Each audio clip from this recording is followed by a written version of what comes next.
Sa mundong ating nakikisnan, madami mga katanungan ang hindi pa rin nasasagot at pilit nating i-discover. Mga katanungan pilit bumabagabag sa ating isipan kung ano talaga ang mga bagay na pawang katotohanan at kung ano ang mga kwento lamang. Minsan, hindi natin alam kung ano talaga ang mga bagay na dapat nating paniwalaan. Bagamat, may mga bagay na pilit nating tinutuklas, nagkukusa ang mga itong gumawa ng paraan kung ito talaga ang nakatadhana at nakalaan para sa iyo.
Hindi ko na masikmura ang ginagawa ng ating angkan.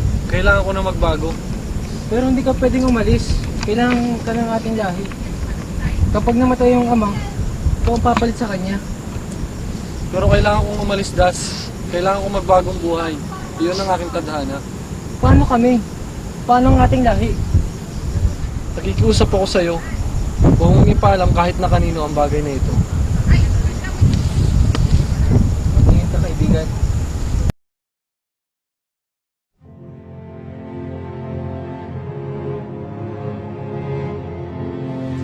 Lalapit na ang pagtutos ng mga Diablo at Diyos ayon sa nakatanasang propesiya. Kailangan natin gumawa ng paraan para masuko sila.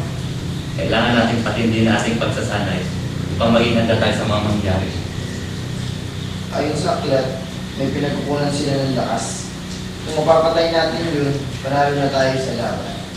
Tama ka, pero di natin tira ang job at iyon.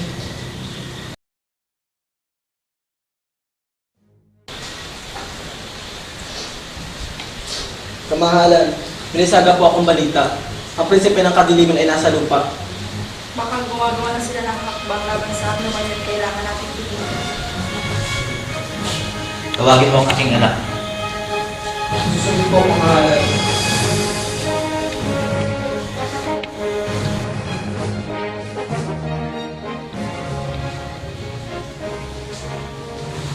Bakit niya ako'y pinatawag naman?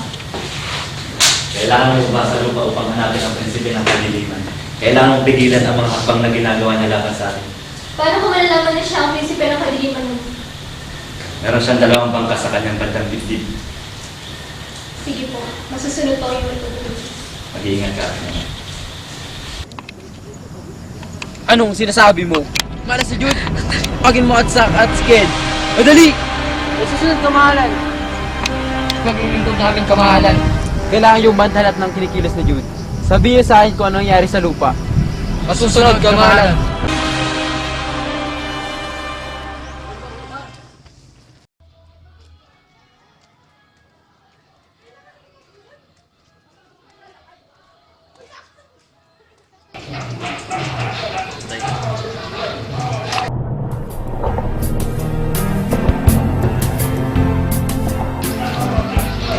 Bulag ka ba? Sorry sir, nagmamadali kasi ako eh. Ako ang dapat humingi ng respect. Ako nga pala si Jude. Baka may cellphone number ka, pwede ko Kasi uso yun sa amin eh. Sa inyo? I mean, wala hindi. Kasi ako mahilig doon eh. Okay. Ang ganda mo naman. Hindi, nagkamadali ako. Alis na ako.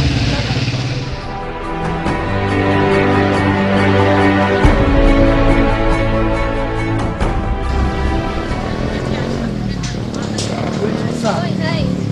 Saan ka pupunta? Doon lang sana kaso wala akong kasama eh. Saan muna tayo? Ano, okay lang. Ikaw na ang siyang hanap-hanap, kay kaganda ko'y nangarap, lumuluhang nakikiusap, ikaw ay mahalin o sinta. Ikaw na ang siyang magbabago sa aking buhay.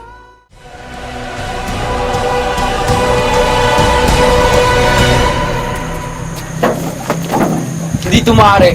Bakit pinaibig niya lang ang anak upang mapadali ang pagpatay niya sa anak ko? Gumawa na lang tayo ng paraan upang paghiwalay natin sila. Zack at Ken!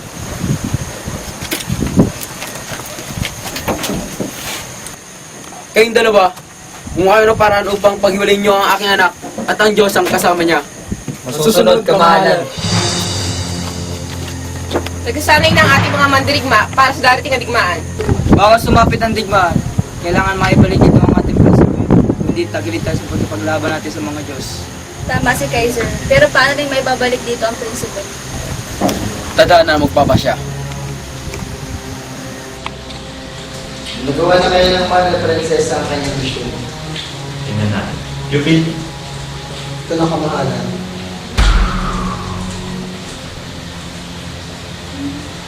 Mukhang nakalimutan na niya ang kanyang misyon. Lagi niya papalapitan siya sa isang paralipon. Kailangan natin mapaghiwalay silang dalawa. Baka hindi tagalog pa ako dito sa maaaring siya ang prinsipe ng Pilipinas. Maaaring pinagpait niya ang ating prinsesa upang malaman ang ating pinag.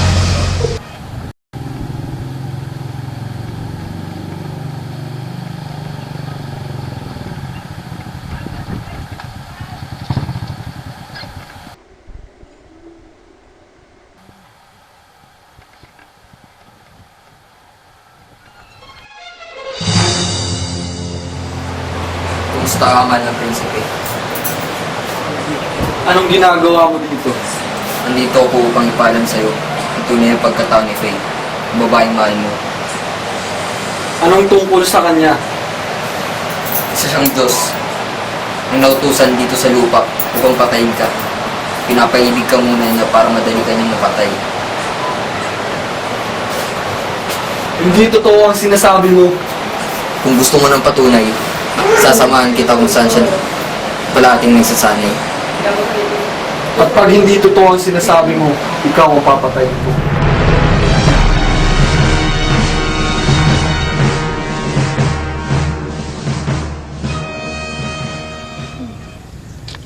May magic ka pala. Hindi yun magic, no? Talagang pinadala lang ako dito. Pero sikreto lang natin yun, kasi may mission ako eh. Hindi ka pala karaniwan tao lang. Kung maaari nga sana, sekreto lang. Please. Kasi pinagkakatiwalaan naman kita eh. Salamat. Pwede ba ako sumama sa mission mo? Pero normal ka lang na tao. Gusto kitang tulungan. Sige na nga, para may makasama din naman ako.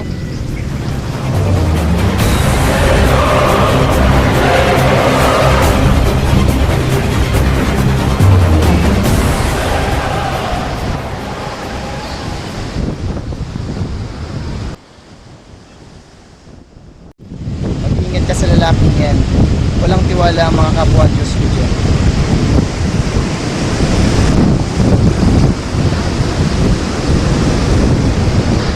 Halika, punta tayo sa Borol, magsanay ka. Maganda yung naisip mo. Tara!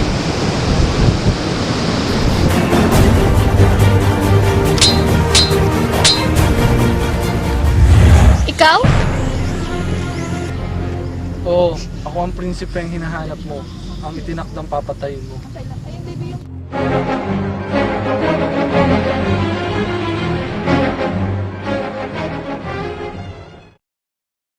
Napakasakit na. Bakit kung sino pang minamahal ko, siya pa ang mortal nating kalaban?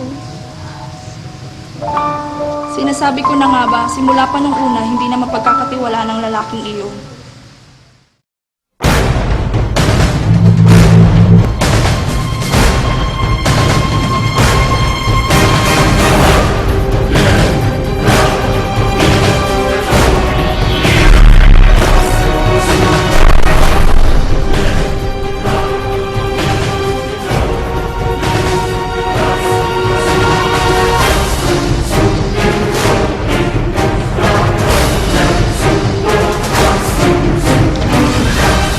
Kumaling ka ng halan. May papalasyon natin sa susunod ng mga kampo ng kadiliman. Ganda mga kawan. Lalaki.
Tingnan mo ang ginawa mo, Faye. Pinipilit kong isang maging mabuti, pero binabalik mo ako sa pagiging masama. Ngayon, tingnan mo ang ginawa mo.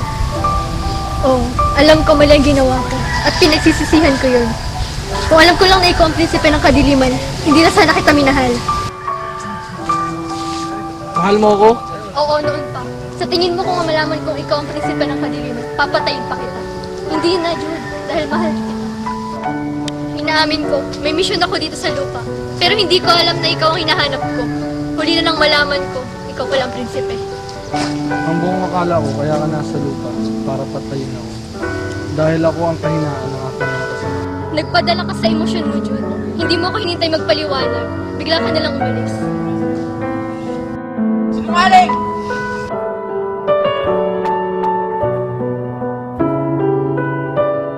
Hindi!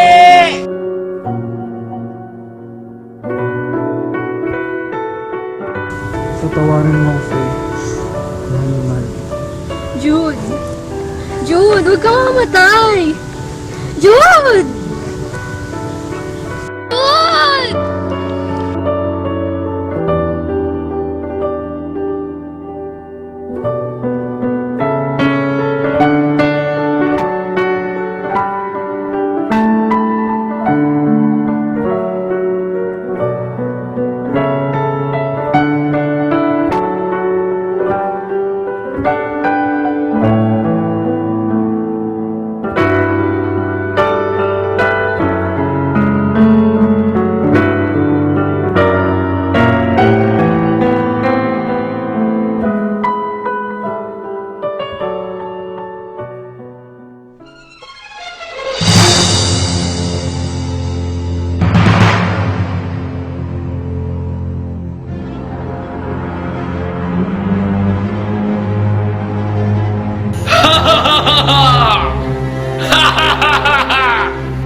Go! Nagawa na kayo ng mana prinsesya. Mana prinsesya. Mana prinsesya.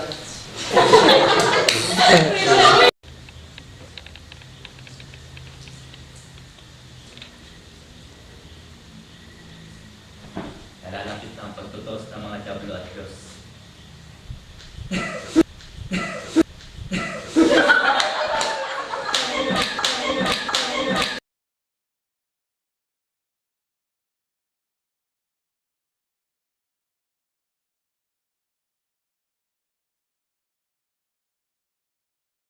One, two, go! Ano?